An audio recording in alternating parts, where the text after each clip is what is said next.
So Arsenal, they finished first in the league phase. They became the first team in this new format to win all of 8 of those games. They're also top of the Premier League, so there's no real surprise here that they're favourites to win the Champions League, plus 350 with Bayern Munich and Man City trailing right behind them. If we take a look now at their season resume, they're currently first in the Premier League. As I mentioned, they've won the league phase. They're also still in the Carabao Cup semi-finals. They're welcoming Chelsea to the Emirates. They're currently 3-2 up on aggregate. You can, of course, watch that on Paramount Plus next Tuesday. They're also in the 4th round of the FA Cup. So they're really fighting for 4 trophies at this point in the season. But what would be the priority for them, Nico, out of the Premier League and out of the Champions League? We're seeing their gap narrow at the top of the Premier League table. You seem like you've got a sure answer. No, I don't. You don't choose a priority if you're Arsenal. Oh, okay. You play every game to win all the trophies available to you at this point. You're not Wigan Athletic. You're not Nottingham Forest, right, where you're in a relegation battle and you're in the Europa League where priority is save yourself from relegation. You're one of the best teams, one of the deepest in Europe, if not the best in both categories. It's not about choosing which tournament is your favorite. It's about competing week in, week out, at your best, and try to win both trophies, simply put. I kind of look at it a little bit differently. Almost like Liverpool a few years ago. Remember, they were going to a Champions League final, and their owner was asked, John Henry was asked about what's more important right now. He said, we want to win the Premier League. They didn't do it till the following year, right, which was to their credit. Mm-hmm. But I think if you were Man City and you've won how many, 5 out of 6 years, right, or 5 out of 7 years Premier League, then you would absolutely say Champions League. I think if you ask Arsenal fans, and I don't know, I haven't asked Arsenal fans, I'm guessing, they would say we have to win the Premier League. I think that's a different question, though. And John Henry probably said Premier League because a year before that he had won the Champions League, right? No. This was before the Champions League. Before both of them? Yeah, before the club historically had won Champions Leagues before, though. I think maybe the fans are thinking, well, there's sort of a build. You build towards winning the Champions League, especially for a club like Arsenal who've never won it before. We have to win the Premier League first. That's the Premier League is our next step. We've been close. We finished second. So the Premier League is our next step. But I completely agree with you, where it is not a matter of prioritization. They have enough of a squad to go and win both. They just finished with 8 wins from 8 from the league phase. Their path, and we'll get to their path in a second, could potentially be fairly straightforward to get to at least the quarterfinal, the semifinals, where you're playing one of the big teams. Arsenal won the semifinal of the Champions League last season. Yeah. They were close to making the final. Yeah. I just think it really comes down to the weight. How long it has been since they've won the Premier League that the fans, that's all they're thinking about. Okay, when was the last time they won the Champions League? I mean, they've never won it, but like I said, it is about that step.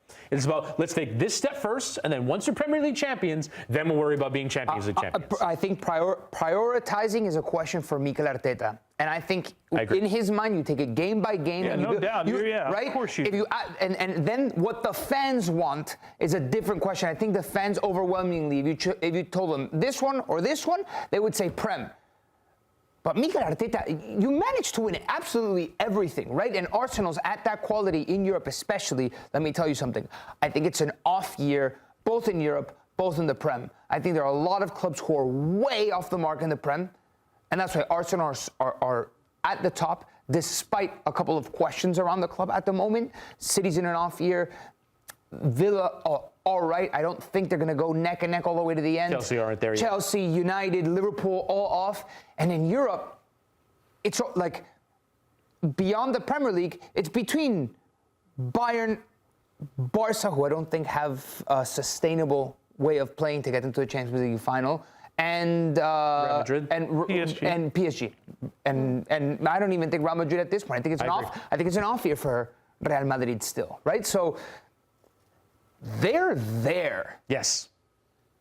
It's not out of the question, and I think prioritizing is not where Mikel Arteta's mind is at. And Chris, you mentioned their path to the final, so why don't you walk us through perhaps Arsenal's dream scenario of what that would look like going to the final? Yeah, I mean, if you look at their sort of current stage right now, you're kind of looking at the 4 teams they could potentially draw. Olympiacos, although we tipped them to go through, but honestly, any of those teams, we talked about it. It's Dortmund, Atalanta, Olympiacos, Bayer Leverkusen.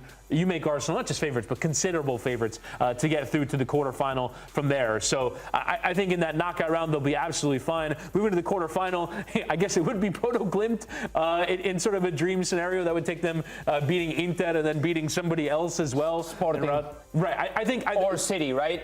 The next matchup, if Bodo Glimt does beat Inter, they're playing City or Sporting. But look at the draw. Yeah. It could be Bodo Sporting, and who knows? Maybe Bodo does beat Sporting. Right. And I think in terms of the way that it looks right now, I think Sporting would be the team that you're most looking forward to playing This would be their easiest. I'm really intrigued where you're going next. By the way, this would be a dream for Bodo as well. This would be their dream scenario. Right. I guess. Yeah. Playing Arsenal is right. Yeah. Getting to a Champions League quarterfinal would be incredible. Let's move to the semifinal now. It's Tottenham Hotspur, and this is a very real scenario here because you look at the brackets where they're placed right now. Tottenham could absolutely be sort of drawn into that path, and Tottenham could probably get through at the very least a round of 16 tie. Getting through the quarterfinal would be quite something for them. But Tottenham, first off, would be great for the neutral, be great for all of us watching if it were a North London derby in the semi-final. It's a legitimate possibility, but for Arsenal, I think probably on the basis of who are we better than, I think Arsenal fans. Right. I think the weaker team in theory that you could have chosen was either like from that part of the bracket was like Club Brugge or Carabao, which is not realistic. Spurs has to beat one of Brugge or Atleti, and then one of like Newcastle, Chelsea, or Barcelona to get to a Champions League semi-final. Which I think if it were Chelsea or Newcastle, I think it's possible. It's possible that Spurs could get there, but given how they're going in the Premier League, it might not be. And then for the final, you mentioned them already, Nico. We went for Sporting Clube de Portugal because there is still a chance, in theory, I suppose, they can get to the final. But if you are kind of looking at that other half of the bracket, I mean, it could very easily be Bayern.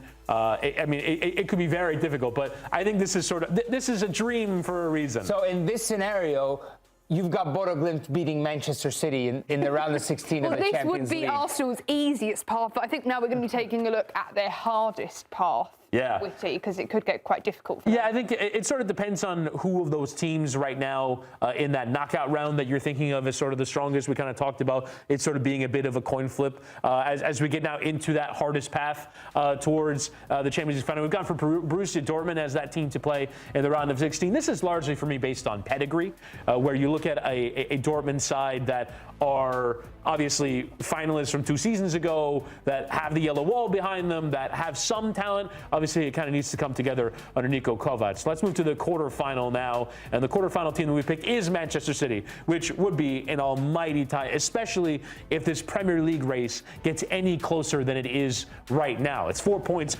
going into this stage. I just knocked over my tea. I apologize for that. You're so excited. Good catch, or did you knock it all No, it's out? gone. It's gone. So Manchester City in the midst of this Premier League race would be absolutely extraordinary. Moving now to the semi-final for Arsenal. Again, Barcelona. This is sort of mileage may vary where you think, you mentioned that you don't think Barcelona sort of have that sustainable model, but if there is a club that puts this defense to the test, it certainly would be Barcelona. There also would be the issues for Barcelona from set-piece defense. We saw that in the Champions League semi-final last year against Inter. They gave up 2 goals in the first leg at home against Inter from set pieces. So I think this could potentially be challenging on the basis of the amount of attacking talent that's coming at you, but on the flip side, you can also see a defensive vulnerability here from Barcelona that could be a real problem. And then moving now to the final, we've gone for the 2 seed. And I agree with this. I think this is Bayern Munich. For me, a team that could absolutely go and win it. I would pick them to go and win the Champions League right now if we're up to me. I think Bayern have been sensational this year. The attacking talent that they have is incredibly difficult to stop. I think for Arsenal to potentially negotiate their way through all of this and then play Bayern in a final, I think they'd find it really difficult because this Bayern team, for as good as Arsenal are defensively, would be incredibly difficult to stop. So Dortmund, City, Barca, Bayern. Where do we sign up for this one? I know. In terms of watching it, it would be absolutely brilliant. It'd be incredible. Okay. I think Arsenal can compete against every single team in this Champions League. Not every single team in the Champions League can compete against Arsenal, and I think that's their advantage. Yeah, so this is a YouTube comment that's been posted. As an Arsenal fan, we haven't won the Premier League in 23 years. We need to win the Premier League. That should be our focus But first. to Nico's point, they've never won the Champions League before. And I appreciate, the Premier League absorbs this level of attention from English fans that they cannot even begin to comprehend. But Is being champions of Europe not more prestigious than being champions of England? From being from England, I think you have more bragging rights from your team winning the Premier League than the Champions League. Listen, I agree. I agree with what you're saying, and that's why I think culturally the Premier League carries a lot of weight in England. But can you imagine the noise? And this is, again, back to the word prioritization, because I think when you're at the levels of the Real Madrid, the Barcelonas, you toss that out the window because you try to win everything. Imagine Arsenal goes out in the round of 16 because they're focused on the Premier League, or they're out in the quarterfinals. You know how much noise and pressure that's going to put on Arteta, on Arsenal, to then get the Premier League done? It's the wrong type of mentality. If you want to be a winning club, yes. If you want to be up there with the greatest clubs in Europe, which Arsenal hasn't been, from a trophies perspective, right? Yes, in the way that they play in the competition, sure. You need to try to win every tournament available to you. You might have something by March in the League Cup. Is Inter a winning club? Is Inter a winning club? They've won Serie A more recently than any title Arsenal has. What happened to them last year, competing in 4 competitions and not really going for it every single game, and they lost everything. Do you think they focused one competition over the other? No. I don't think so. No, that's the problem. I think they had to go for it. They had no other choice but to go for it. They have FA Cup, right, still, and Carabao Cup? And Carabao. And everything. You're going to see teenagers in those games. Can't prioritize them if it jeopardizes anything that you're going to do in the Premier League or in Champions League. Those are the two that you're going to go out and go for every single game. You lose the FA Cup, who cares in the end? Right? But he said, what did he say? 23 years it's been, right? Yeah. Since they won was the.